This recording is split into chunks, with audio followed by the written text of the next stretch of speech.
साल 2019 में पीएम नरेंद्र मोदी ने हर मंच से एक नारा दिया था और वो नारा था मोदी है तो मुमकिन है। उस समय हर किसी ने इस नारे के अलग अलग मतलब निकाले।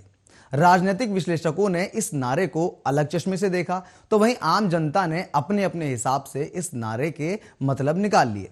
लेकिन साफ सरल भाषा में अगर इस नारे को डिकोड करके हम समझें तो इस नारे का मतलब यह था कि अगर देश की कमान नरेंद्र मोदी के हाथों में है तो कुछ भी नामुमकिन नहीं है, क्योंकि देश में कुछ बातें, मुद्दे या यूं कहें पुरानी सरकारों के कुछ ऐसे फैसले थे जिन पर देश की आजादी के बाद से ही लंबा विवाद चला आ रहा था। पर जिस तरह मोदी सरकार ने बहुत ही सहजता से उन तमाम मुद्दों को निपटाया, उसने मोदी है तो मुमकिन है के नारे को और मजबूत कर दिया। इसमें 3 तलाक पर बैन और जम्मू कश्मीर से धारा 370 को निरस्त करने जैसे कुछ अहम मुद्दे थे। लेकिन विपक्ष के लिए हमेशा से ही यह नारा एक जुमले से ज्यादा कुछ नहीं था।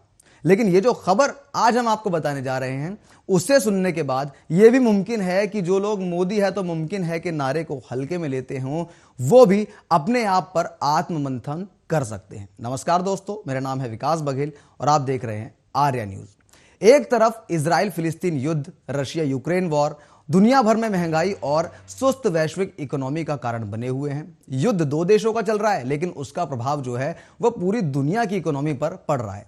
लेकिन वहीं दूसरी तरफ चौंकाने वाली खबर यह है कि भारत ऐसे समय में भी पूरी दुनिया में तेजी से ग्रोथ करने के मामले में नंबर 1 पर आता है। आपको बताते चलें कि इंडियन इकोनॉमी अनुमानों से एक कदम आगे चल रही है। चालू वित्त वर्ष यानी फाइनेंशियल ईयर 2024 में भी इंडियन इकोनॉमी का उम्मीदों से अधिक यानी कि 7.3% की ग्रोथ रेट से आगे बढ़ने का अनुमान है।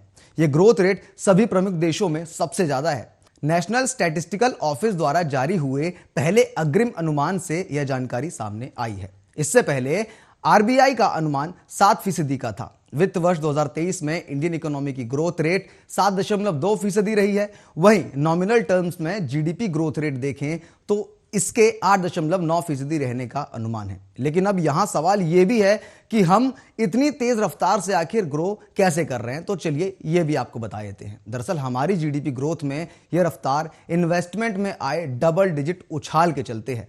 सरकार ज्यादा खर्च कर रही है। ग्रॉस फिक्स्ड कैपिटल फॉर्मेशन में 10.3% की उछाल सरकार के कैपेक्स पर सस्टेन्ड फोकस को बताती है। नॉमिनल इन्वेस्टमेंट रेट 29.8% है, जो 9 साल में सबसे अधिक है। प्राइवेट कॉर्पोरेट कैपेक्स में भी उछाल देखने को मिल रहा है। एक्सपर्ट्स के अनुसार सरकारी कैपेक्स में बड़ा उछाल इकोनॉमी को सपोर्ट कर रहा है। इसलिए आज हम पूरी दुनिया के देशों में सबसे आगे कतार में खड़े हुए हैं। इससे साफ पता चलता है कि हमारे देश की आर्थिक नीतियों में लगातार सुधार हो रहे हैं, जिससे हमारी ग्रोथ रेट और पर कैपिटा इनकम भी लगातार बढ़ रही है। अब चलते चलते हम यह भी आपको बता देते हैं कि आखिर पिछले 11 वर्षों में क्या रही है भारत की जीडीपी ग्रोथ।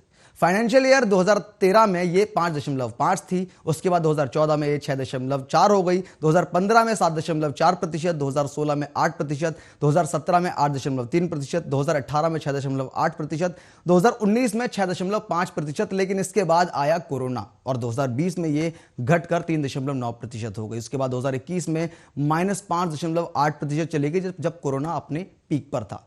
लेकिन 2022 में फिर से इकोनॉमी ने रिकवर किया और इस साल 9.1% के ग्रोथ रेट के साथ बढ़ी। 2023 में ये जो प्रतिशत है ये 7.2 का रहा और 2024 में 7.3% की बढ़ोतरी से इसकी जो अनुमान लगाया जा रहा है। वहीं 31 जनवरी से इस साल का जो बजट सत्र है वो भी शुरू हो रहा है, जो 9 फरवरी तक चलेगा। अब देखना यह भी दिलचस्प होगा कि इस बार के बजट में सरकार क्या नया लाती है। वैसे भी इस साल देश में लोकसभा चुनाव होने हैं, इस लिहाज से यह सरकार का आखिरी और सबसे महत्वपूर्ण बजट भी हो गया है। कुल मिलाकर बात यह है कि देश की इकोनॉमी साल दर साल बढ़ रही है और वो दिन भी अब दूर नहीं जब हमारे देश की जो अर्थव्यवस्था है वो 5 ट्रिलियन इकोनॉमी वाले देशों में भी शामिल हो जाएगी। और एक बार फिर मोदी है तो मुमकिन है का जो नारा है वो फिर से सच हो जाएगा। इस पर आपकी जो भी राय है कमेंट बॉक्स में हमें जरूर बताइए। वीडियो अगर आपको पसंद आई हो तो लाइक कीजिएगा और तमाम अपडेट्स और नई नई खबरों से रूबरू रहने के लिए आर्या न्यूज़ को सब्सक्राइब कर लें। मैं मिलता हूं आपसे अगली वीडियो में, तब तक के लिए नमस्कार।